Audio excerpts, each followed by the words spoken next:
Dia ngomong, dia bilang saya sangat berterima kasih dan berutang budi kepada public speaking, karena ternyata dengan public speaking itu dia bisa mengeluarkan seluruh potensinya. Dan ternyata dia di tahun 2015 dia menjadi orang terkaya, masuk 5 besar orang terkaya di dunia. Siapa itu? Coba dicari nanti ya. Itu PR buat teman-teman di sini. Ya. Gue juga penasaran. PR, cari siapa orang tersebut dan coba komen di komentar nanti kalau teman-teman sudah nemu ya. PR nih supaya teman-teman bisa dapat siapakah orang tersebut. Oke, gitu aja dari saya. Mikir. Orang ini clue-nya orang luar negeri mana? Amerika ya.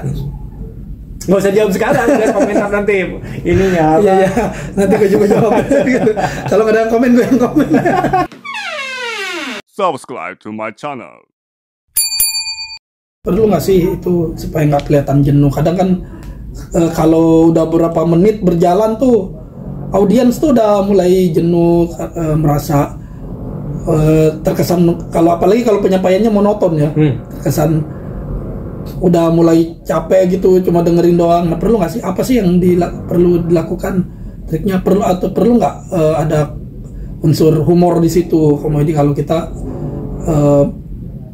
lagi menyampaikan public speaking atau menyampaikan presentasi lah atau apa gitu, supaya nggak kelihatan jenuh? Perlu nggak sih ada unsur komedi di situ, humor atau apa aja gitu untuk menghilangkan kejenuhan para audiens? Sangat penting itu Om Bro Hakim, sangat penting dan sangat harus. Kenapa? Ketika kita public speaking itu kita harus sadar ya, kita belajar sadar ya. Iya. Kita harus sadar dengan kondisi audiens seperti apa. Nah, salah satu yang bisa dilakukan adalah dengan entertain kayak gitu. Entertain itu bisa dengan sulap, bisa dengan ice breaking kayak tadi, bikin humor, atau ya bikin kegiatan-kegiatan yang memicu interaksi dengan penonton.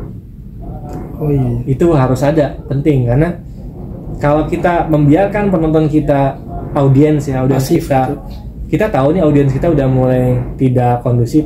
Iya. Terus kita terus saja ngomongnya, kita tidak akan bermanfaat ilmunya nanti. Harus, jadi humor itu penting, kemudian ice breaking itu penting. Kadang sulap pun penting karena itu adalah untuk menyatukan kembali, apalagi sekarang ya, anak-anak sekarang bikin konten ya bro ya. Iya. Hook 3 detik pertama itu kan penting sekali ya kan, untuk gimana attention dari audiens langsung dapat. Sama ketika public speaking pun itu, kita kenapa ada opening, kenapa ada isi dan closing, karena di opening ini kita harus langsung bisa nge-grab audiens untuk pay attention ke kita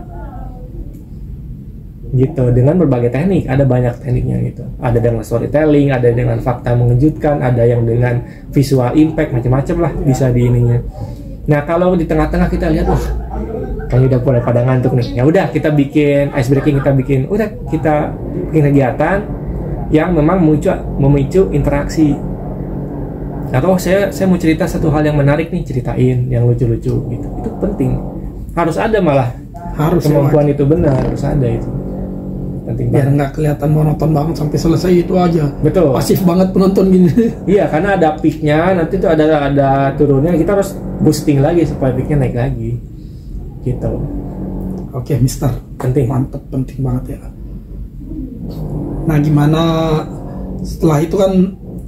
Jadi gini, Mister, endingnya juga harus benar-benar kelihatan nggak monoton banget ya. Setelah itu gimana supaya jadi menit pertama, pertengahan sama ending ya? Iya, betul. Ending tuh harus benar-benar ending itu harus menjadi satu conclusion plus sebagai penguat ending itu. Jadi biar terkesan gitu. Kalau misalnya nggak harus ketika audiens udah hadir nih, selesai udah nggak ada kesan gitu. Jadi emang harus endingnya dibikin menarik juga ya. Iya, harus bikin menarik. Gimana juga. supaya biasanya membuat penonton itu lebih berkesan lagi ketika mau mendekati ending, gimana tuh? Biasanya ending itu kita tutup dengan pelan, pertama dengan conclusion ya, dengan poin-poin penting yang sudah kita utarakan tadi. Poin-poinnya kita rangkum, plus biasanya ada teknik pantun atau teknik quotes dari orang terkenal. Oh gitu. Gitu. Jadi kalau contohnya teman-teman semua demikian, teman-teman gini, kita ulang. Teman-teman semua, poin yang penting yang gimana kita caranya bisa belajar public speaking adalah 1 dengan bla bla bla bla, 2 bla bla bla bla, 3 bla bla bla bla. Ada satu quote yang menarik, bacakan quote dari bla bla bla bla bla. Tutup udah, saya Andi Garmadi, semoga bermanfaat, salam. Udah, jadi ada conclusion, kemudian nanti ada quote atau ada pantun, langsung close. Gitu. Jadi itu jadi bikin statementnya dibuat terakhir tuh quote tuh jadi pemicu orang berpikir gitu. Dan quote-nya harusnya orang terkenal. Oh, quote-nya itu dari orang terkenal atau orang terkenal yang diundang? Orang terkenal, pokoknya orang luar negeri atau apa. Oh, quote-nya Yes. berasal dari itu. Ya, boleh. Yang udah punya nama lah ya. Betul. Yang terbukti dengan yang ngeluarin dari kata itu gitu. Yang menguatkan materi kita. Jadi endingnya itu kayak dikunci gitu bahwa orang terkenal pun begini. Udah klik dikunci, udah selesai. Gitu. Oh begitu. Closing sih begitu. Biasanya Closing jadi biasa. itu supaya Saya diundang lagi. salah satu ya. Jadi audiens itu merasa apa yang udah mereka pelajari itu memang berguna gitu. Dan reminder lagi poin-poin yang sudah dipelajari tadi. Gitu. Mantap. Nah ini itu aja mungkin. Next kita kalau masih ada kurang kita sambung lagi untuk part selanjutnya. Jadi kata-kata terakhir ini saya minta trik-trik dari Mr. Andi untuk menjadi seorang public speaker itu, karena orang kebanyakan hanya sekedar cita-cita, tapi ketika sudah mau memulai mereka nggak pede untuk menjadi seorang public speaker. Nah trik-triknya apa aja, Mr.? Trik-triknya sebenarnya sederhana. Triknya adalah kita punya impian. Saya tutup dengan satu cerita. Iya. Dulu di Amerika itu ada seorang pemuda. Dia itu sangat takut berbicara di depan umum.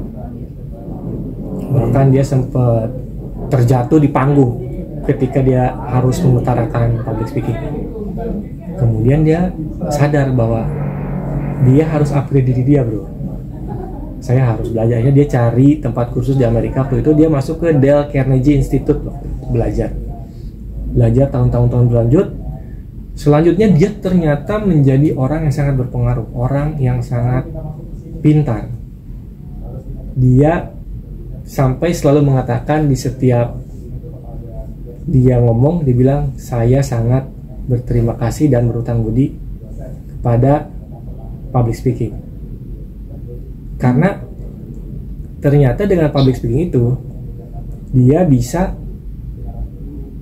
mengeluarkan seluruh potensinya.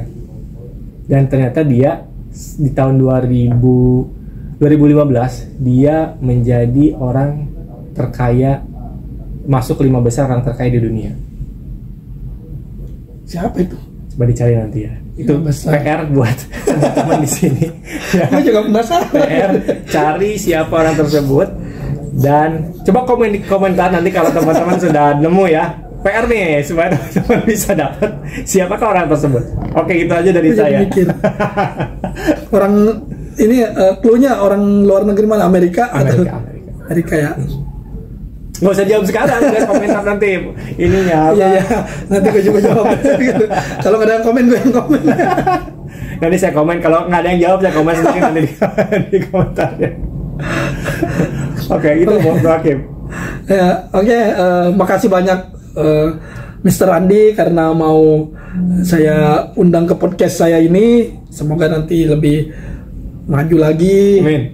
Public speaking-nya lebih banyak audiensnya dan lebih bermanfaat buat orang lain. Amin. Gitu.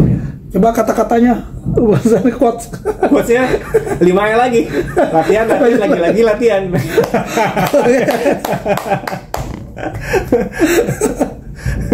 Oke, terima kasih. Saya tutup dengan salam mantap. Salam mantap. Ini ya. Iya. Assalamualaikum warahmatullahi wabarakatuh. Waalaikumsalam. Terima kasih Mr. Andi. Thank you.